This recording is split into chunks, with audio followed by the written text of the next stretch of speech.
Сайн уу Библи? Иохан номын гайхамшиг. Усан үзмийн дарс.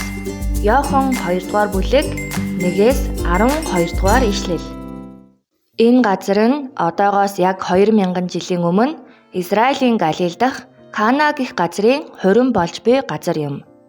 Хүмүүс магадгүй энэ хуримын эзэд нь Есүсийн хамаатан байсан байх гэж тааварладаг.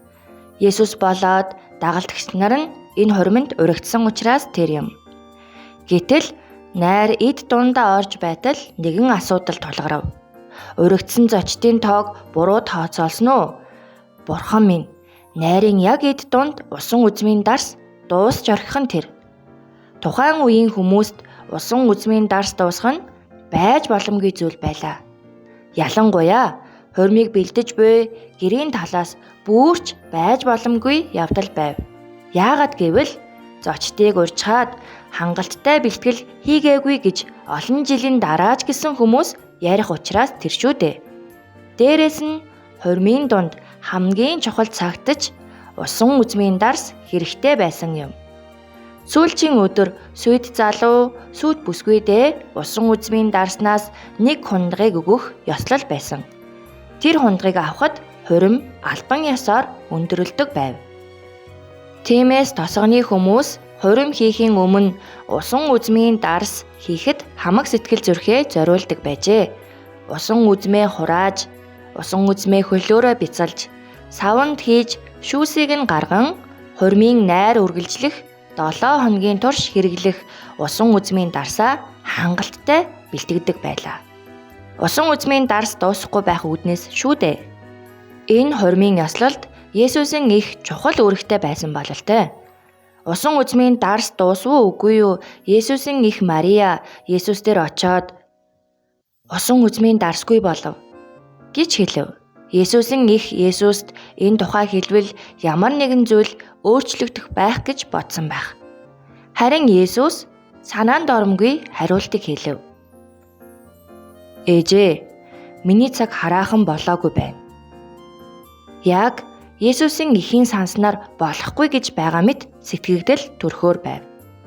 Үүнийг сонссон ээж нь дахин өөр юм хэлэлгүй хурмын найрт тусалж буй хүмүүст Есүсийн хэлсний дагуу хийгээрэй гэж хэлдэг.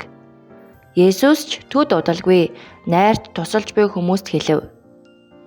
Тэнд байгаа том торхонд ус дүүргээд найрын ахлагчид аваачиж өг. Хүмүүс Есүсийн хэлсний дагуу хийв. Хоосон торхонд ус дүүргээд найрын ахлагчид аваачиж өгөв. Тэгтэл үүнхээр гайхалтай зүйл болов. Торхонд дүүрэн ус дарс болж хувирсан байлаа. Хүмүүс усан үзмийн дарсыг уугаад Есүс хийсэн гэдгийг нь мэдэлгүй. Гэрийн эзэн одоо хүртэл сайн дарсаа байлгасаар байна гэж баярлацгаав. Хүүхдүүдээ, Иохан номон дээр хэлж байгаатай адил Есүст өөрийн гэсэн цаг байгаа. Иохан номонд цаг гэж хэлэхдээ Есүс өөрийгөө хинбэ гэдгийг мэдүүлэх цагийн тухай хэлж байгаа юм. Есүс хүмүүст олон байдлаар өөрийгөө хинбэ гэдгийг мэдүүлэх цагийг бодож байсан бололтой. Харин Есүсийн их яг энэ хурмын найр бол Есүсийг хинбэ гэдгийг мэдүүлэх цаг нь юм а гэж бодсон. Есүс бидэнд ирсэн нь хурмын найртай адил баярламар зүйл учраас тэр юм. Бид ч бас биднэрүү хандсан Есүсийн сэтгэл болон Есүс бидэнд хийж чадах зүйл юу вэ гэдгийг мэдэж байвал Есүсийн цаг бидэн дээр ирж олон зүйлийг өөрчлөх болно. Өөрчлөгдөхгүй мэт энэ дэлхий ба бидний сэтгэл мөн өөр олон зүйлс өөрчлөгдөнө.